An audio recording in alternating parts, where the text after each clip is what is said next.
மகம் நட்சத்திரம் அன்பர்களே, உங்கள் நட்சத்திரத்திற்கு 2, 11, 20வது நட்சத்திரங்களான பூரம், பூராடம், பரணி நட்சத்திரங்கள் சுக்கிர பகவானின் நட்சத்திரங்கள். இந்த நட்சத்திரங்கள் நல்ல சம்பத்து தாரை நட்சத்திரங்கள்.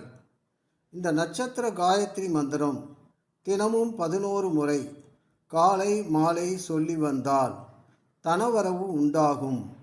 அனைத்து காரியங்களிலும் வெற்றி உண்டாகும். காயத்ரி மந்திரங்கள் உங்களுக்காக இதோ. வாழ்க வளமுடன். பூரம் நட்சத்திரம் காயத்ரி மந்திரம்.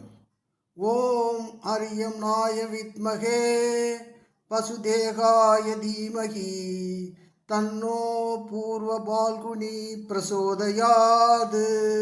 பூராட நட்சத்திரத்தின் காயத்ரி மந்திரம். ஓம் சாமுத்திரகாமாய வித்மகே மகாபீஜிதாய தீமகி தன்னோ பூர்வாஷாடா பிரசோதயாது. பூரம் நட்சத்திரம் காயத்ரி மந்திரம். ஓம் அரியம் நாய வித்மகே பசுதேகாய தீமகி தன்னோ பூர்வ பால்குனி பிரசோதயாது.